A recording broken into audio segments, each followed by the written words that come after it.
Hey everyone, ErikOnPaper here, and in case you hadn't figured it out, I'm Erik, and we're going to be drawing Kurt Connors in mid-transformation today.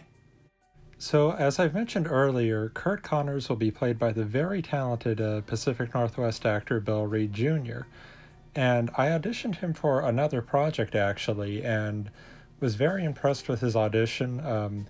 Due to various circumstances, that project ended up getting canceled. But I remembered him, had his headshot on file, and then later I found out that Bryn cast him in the role of Kurt Connors, and I thought, well, great, I wanted to work with him anyway, so glad it's official.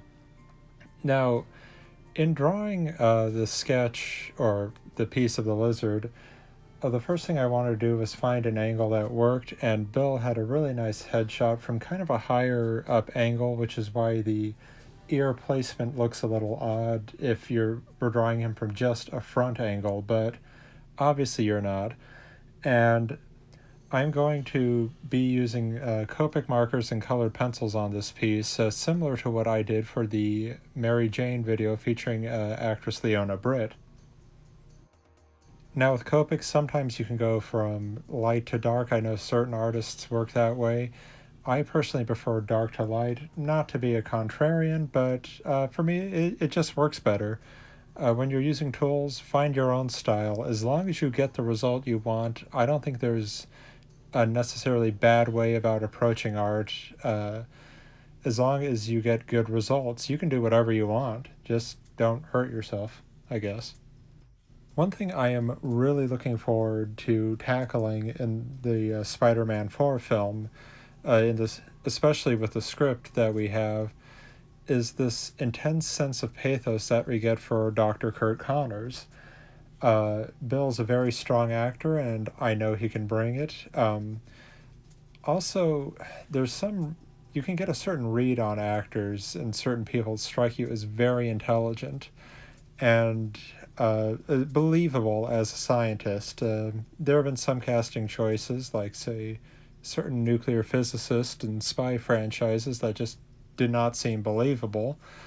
But I would definitely buy Bill Reed Jr. as a scientist. And when he auditioned for us earlier, he was really good at communicating numerous aspects of even just a very villainous character and giving him a lot of depth and dimension. And Kurt Connors is not a villain in this film, not at all. Yes, the lizard is a villain, but Kurt Connors has noble aspirations. He just wants to grow his arm back and treat everybody.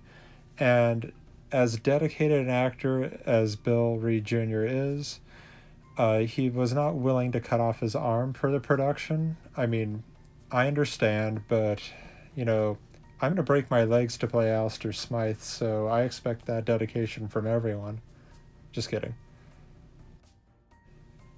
And most of the villains in that really matter in the Spider-Man stories, they all have a personal connection to Peter Parker.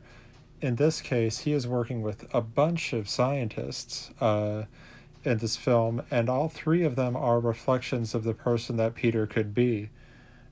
You have Adrian Toomes, whom Parker looks up to, starts off very altruistic, and over the course of the film, and events not entirely in his control, becomes the Vulture.